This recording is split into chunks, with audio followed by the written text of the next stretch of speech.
एक दिन राजा के दरबार में एक व्यक्ति आया जिसके पास दो गायें थीं। वह व्यक्ति राजा के सामने पहुंचा और बोला, महाराज, आपके राज्य में इतने विद्वान पुरुष हैं, आपके मंत्रिमंडल में इतने बुद्धिमान लोग हैं। मैं एक साधारण सा प्रश्न पूछना चाहता हूं। क्या आप मुझे यह बता सकते हैं कि इन दो गायों में माँ कौन है और बेटी कौन?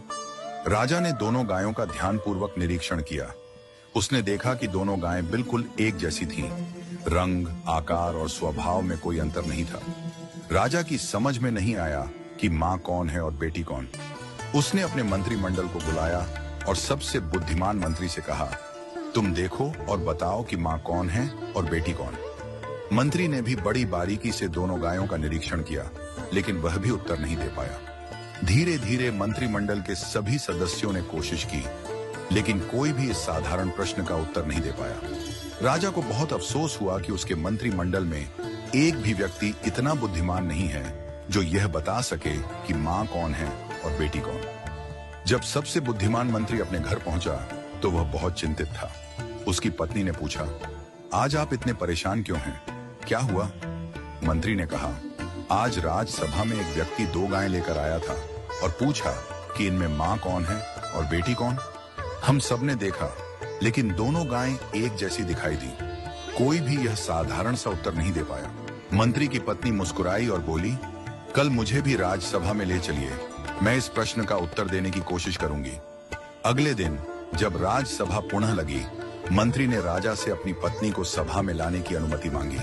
राजा ने अनुमति दे दी। मंत्री की पत्नी को बुलाया गया और दोनों गायों को भी सभा में लाया गया। मंत्री की पत्नी ने कहा, महाराज, मुझे एक अवसर दें। उसने दोनों गायों के सामने घास के एक एक टोकरे रखवाए। जब दोनों गायें घास खाने लगीं, तो थोड़ी देर बाद मंत्री की पत्नी ने घोषणा की, यह गाय माँ है और यह गाय बेटी है।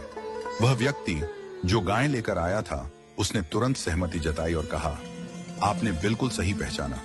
राजा ने आश्चर्य से पूछा, तुम्हें कैसे पता चला कि माँ कौन है और बेटी कौन?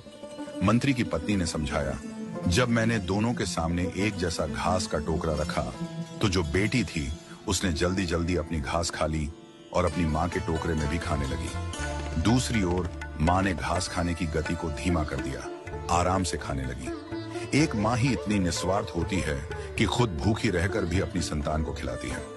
इस कहानी का संदेश बहुत गहरा है। जैसे एक माँ निस्वार्थ प्रेम करती है और अपनी संतान की भलाई के लिए खुद को त्याग देती है, वैसे ही ईश्वर भी हमें बिना किसी अपेक्षा के सब कुछ देता है। हम सब ईश्वर की संतान हैं और उसने हमें यह सुंदर सृष्टि निस्वार्थ प्रेम से दी है। हम अक्सर ईश्वर से केवल अपनी इच्छाओं की पूर्ति की प्रार्थना करते हैं, लेकिन कभी यह नहीं पूछते कि हे प्रभु, आप खुश तो हैं? जिस तरह हमें अपने माता पिता का सम्मान करना चाहिए, उनसे बातचीत करनी चाहिए और उनकी खुशी का ध्यान रखना चाहिए, वैसे ही हमें ईश्वर से भी संवाद बनाए रखना चाहिए।